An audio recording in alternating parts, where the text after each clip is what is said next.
Thank you so much for joining us today. Today we have a very special guest. We have Henderson Tittle, which is probably a well-known person to many people in the BVI. And so Henderson is with me today, and I just wanted to introduce him, even though he probably needs no introduction. So Henderson's a minister at New Life Baptist Church with a real passion for youth. He wants to empower and encourage youth and really, talks the talk and walks the walk, because he's implemented different programs, which we'll hear more about.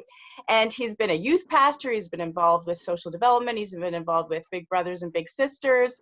I've been involved in prison ministries. So he really has a heart for the people and executes that, I think, daily. So we're just so happy to have him to come and talk to us about resilience and overcoming together. And that's really what all these talks are about. It's just really about coping and strategies to cope. And so thank you so much for joining me today, Henderson. You're welcome. Thank you also for having me. Yeah, we were able to talk a little bit before about we definitely had our paths cross. I remember meeting Henderson before, so it's nice to see you again.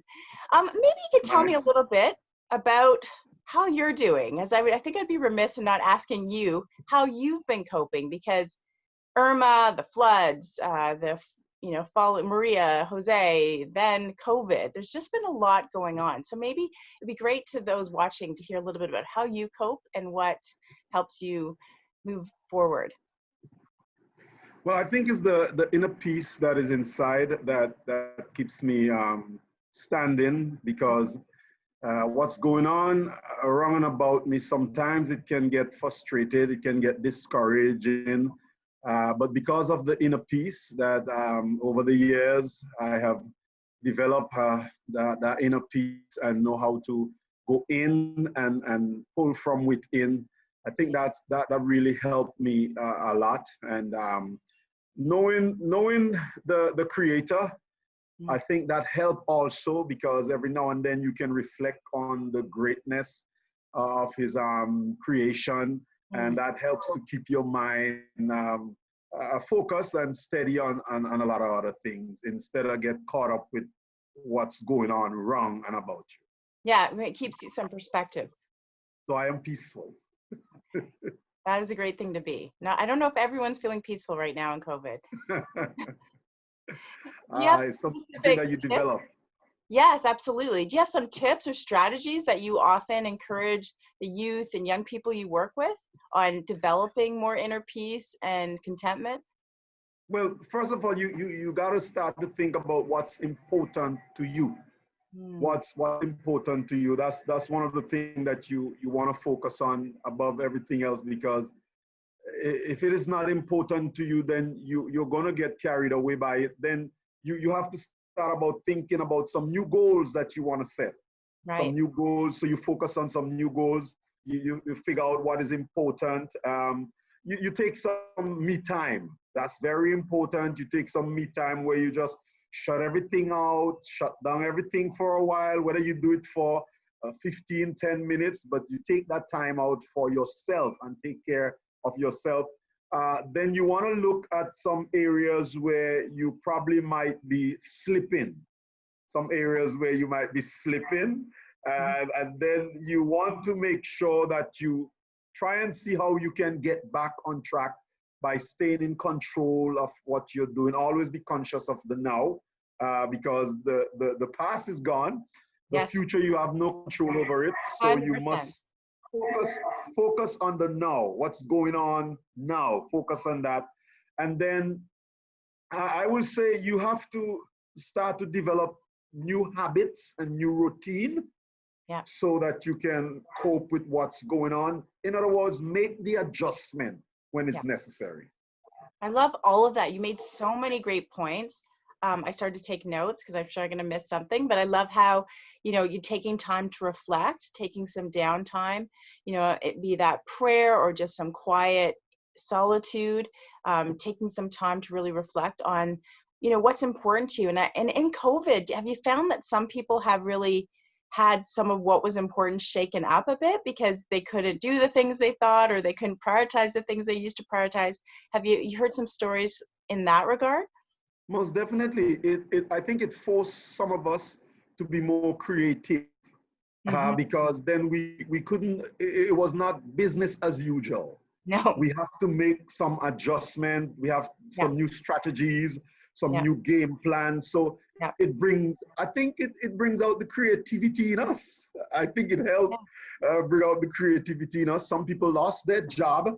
and now they still have to survive. They still have to eat. So there are some people now who begin to make a little stuff to sell Yeah. while they have the time. So it Fantastic. helps to develop some skills that was there, but for some reason they was not tapped into. But because of the COVID, they're all alone. Right. It helps them to tap into those areas. Great plug to shop local too. Um, I love what you're Ah, saying too, and you said this earlier, is about, it's been about change and pivoting. I think we're hearing a lot of that in COVID, and no doubt after Irma as well, that people are having to make new plans and strategize. And it sounds like you found that really looking at yourself, challenging certain things that you used to do, maybe you turn to a little bit of numbing with alcohol, or perhaps you were on your phone all the time.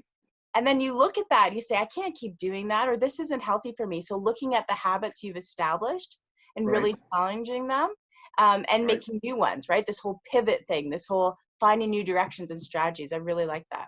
And so, and I guess too, and once again, if you go back and compare that to what you're valuing, like maybe COVID's shaken up some of that. Like I think for us, like I'm in Canada right now, like I think around the world, we are experiencing things where we say, what's really important to me now? Right, Is work the end all and be all, or is my social media the end all and be all, or is right. getting to the gym the end all and be all? And as some things were starting to be taken away, people could really look at that. Yeah. Which is very important. And then it helps you also to have a new perspective, a whole new look on life, and what really matters in life. Not just the things that I can touch, the tangible things, but Yeah. there are more to life than the things that I can touch, the things that I can see, the things that my senses will allow me to embrace. There is more to it than just that. Yes. Absolutely. So this is probably a big component of the program that you started, called M.A.L.E. Can That's you right. tell, I know it's for young men and for teenagers. Can you tell me a little bit about the program? Well, you said for young men, but my wife also run the female Oh, version of M.A.L.E. fantastic. So, You got everyone so covered. That's we great. have the female also. It's an innovative program Yeah. created to effectively guide the young men for their future. We focus on some values, some basic core values. We set up in a way where we're spiritual, we are social, we are a little bit of culture, a little bit of financial Yeah. aspect to it. And what we do, we focus on the core values, which are integrity, respect, discipline, stuff like that. We focus on. Then the activities that we take part in, we have like out camping, outgoing field trip, weekly meetings. Also, we have what we call community project, where community cleanup. We just complete our mangrove planting with Dr. Jiraki there at the Okay. college, where we Yeah. were involved in planting some mangrove. We have our counseling session. So every Saturday we meet. So Yeah. the first Saturday is basically when we focus on the core values and our garden. So we have a little garden where we plant some tomatoes, some eggplants, some Very cucumbers. useful. Yeah. So on that first Saturday, we head for the garden and we look at the core values. Whichever core value we choose on that particular Saturday, then we focus on that, be it in integrity, be it discipline, be it service, be it excellent. We Yeah. focus on that. The second Saturday is basically our academic Saturday.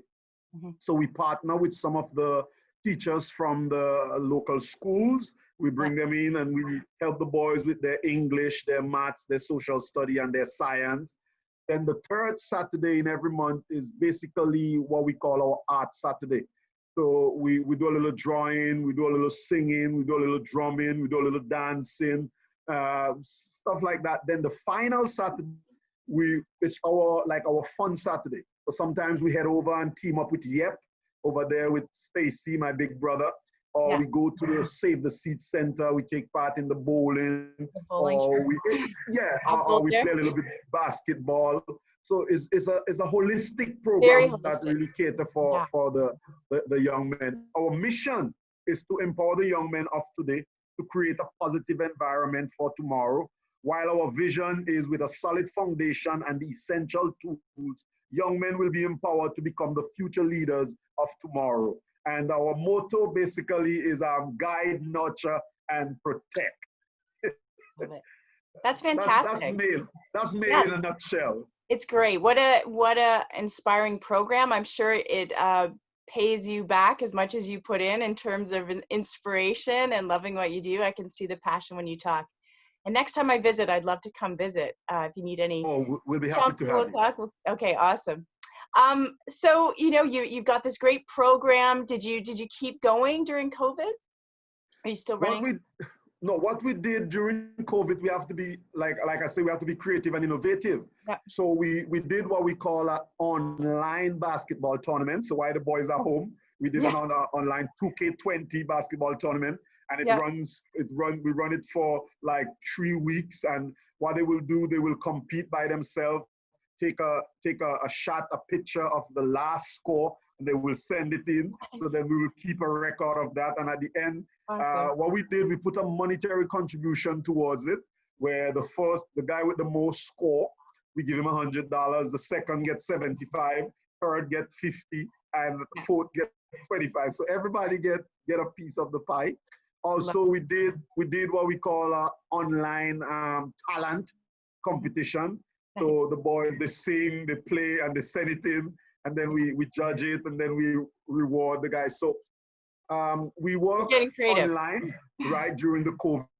Yeah. And then when the government give us the permission to meet like in small groups, what we did, we take small groups, we went to the garden, just to give them that outing, go in the garden, plant, weed up some of the stuff that's there, mold up some of the stuff that there, water some of the stuff that there. So during the COVID, we find innovative ways to keep us going, keep us active during that time, because we know the kids been in the house, and sometimes it can have a toll on them. And so this has been amazing. Have you found that people have tried to stay connected as much as possible despite restrictions, despite the COVID way of life right now? Yeah, because what happened, it helps us to develop what we call the M.A.L mentorship talk on a Sunday. So every Sunday at 4 o'clock, since the COVID start, we have our Zoom program. So because of this, we now have our Zoom program where the boys will log in, and we choose a topic, and we will just discuss a topic. Like we continuing from last week. We're talking about the blame game. We're talking about the blame game. So we're discussing how to handle the situation when where you're being blamed for something that you didn't do. It have really helped us to develop in a sense. Yes, that's great. So you just found more ways to do it. That sounds fantastic. It also sounds like something that's always useful. These are great life skills pretty much for everybody. So what lucky attendees of the program. Just to end and close here, I was wondering if you had heard any inspiring stories about resilience during this difficult time, any specific young people or anything in general that you've been inspired by during the COVID, after Irma. Anything would be great. Well, one of the things that really hit home is where you have students, they cannot go back to school because of the situation right now.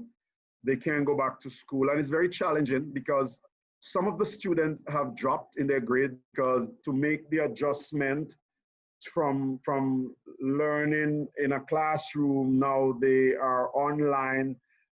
Some of them cannot cope with it, some of them cannot deal with it. So one of the most recent story that really kind of inspire me, where you have this young man who actually take the time out to find his teacher take the time out to find his teacher and make sure that he show up as his teacher home, just so that he can get his teacher attention, because Wow. that was, for me, that was like determined. So when Yes. if they did a Search subject it out. online and he couldn't get it handled, he will ask his mom to drop him across by his teacher. He will Yeah. show up by his teacher because he wants that face-to-face connection, Right. respecting the social distances, wearing his mask, and he will say, teacher, I don't understand this. And teacher will take the time out to go through it with him face-to-face, and then go back online the next day. And then if you don't understand again, he will find the teacher. To me, that shows the level of commitment that this young man had when it Real comes to learning. tenacity. Yeah, that's Yes, wonderful. that encouraged me a Yeah, whole lot. absolutely. Well, thank you so much for joining us today. Where can people find you if they want to hear more about your program, or they want to chat with you about anything they're struggling with in this whole thing, because you're a very inspiring person? Well, my phone number is 340-9140. That's 1284-340-9140. Mr. Mackenzie Baltimore, who's the vice president, his phone number is 1284-494-3998. We are also on Instagram, so you Oh, can take great. a look and visit I'm going us to on follow you Instagram. today. Yeah. M.A.L underscore BVI, M.A.L underscore BVI. And then our email, our website, sorry, www.mailbvi.org. That's Okay. mailbvi.org. All the information you need to know about M.A.L is on mailbvi.org. You can send us an email. It's mail.bvi@gmail.com. So that's mailbvi@gmail.com. And we're on Facebook. It's M.A.L BVI. So there you have it.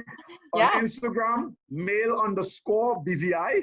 Yeah. On Facebook, Mentoring Anointed Leaders Everywhere, or M.A.L BVI. Or you can give us a call, 340-9140, or send us a note, or say something to us on mail.bvi@gmail.com. And you clearly don't mind, because you were very clear on how to get a hold of you. So do reach out to Henderson. He's got the passion and he would love to help. Thank you again for meeting today for our series. And yeah, it's just been a pleasure talking to you. Same here, and I wish you all the best. Thank you. Thank you also.